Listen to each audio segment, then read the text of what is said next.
Part 3.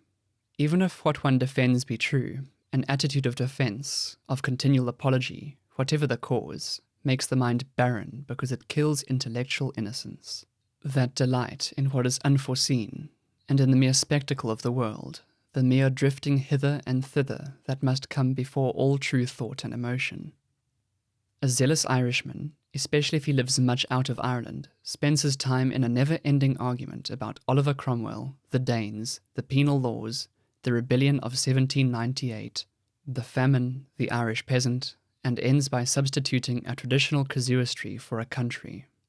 And if he be a Catholic, yet another casuistry that has professors, schoolmasters, letter-writing priests, and the authors of manuals to make the meshes fine, comes between him and English literature, substituting arguments and hesitations for the excitement at the first reading of the great poets, which should be a sort of violent, imaginative puberty. His hesitations and arguments may have been right. The Catholic philosophy may be more profound than Milton's morality, or Shelley's vehement vision. But nonetheless do we lose life by losing that reckless Castiglione thought necessary even in good manners, and offend Our Lady Truth, who would never, had she desired an anxious courtship, have digged a well to be her parlour. I admired, though we were always quarrelling on some matter, J.F. Taylor, the orator who died just before the first controversy over these plays. It often seemed to me that what he spoke, Ireland herself had spoken. One got that sense of surprise that comes when a man has said what is unforeseen because it is far from the common thought, and yet obvious because when it has been spoken, the gate of the mind seems suddenly to roll back and reveal forgotten sights and let loose lost passions. I have never heard him speak except in some Irish literary or political society, but there at any rate, as in conversation, I found a man whose life was a ceaseless reverie over the religious and political history of Ireland. He saw himself pleading for his country before an invisible jury, perhaps of the great dead, against traitors at home and enemies abroad, and a sort of frenzy in his voice, and the moral elevation of his thoughts gave him for the moment style and music. One asked oneself again and again,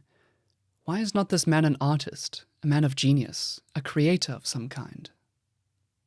The other day, under the influence of memory, I read through his one book, A Life of Owen Roe O'Neill, and found there no sentence detachable from its context because of wisdom or beauty.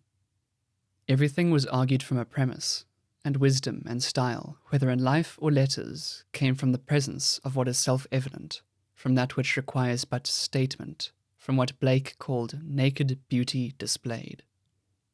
The sense of what was unforeseen and obvious, the rolling backward of the gates, had gone with the living voice, with the nobility of will that made one understand what he saw and felt in what was now but argument and logic. I found myself in the presence of a mind like some noisy and powerful machine, of thought that was no part of wisdom but the apologetic of a moment, a woven thing, no intricacy of leaf and twig, of words with no more of salt and savour than those of a Jesuit professor of literature,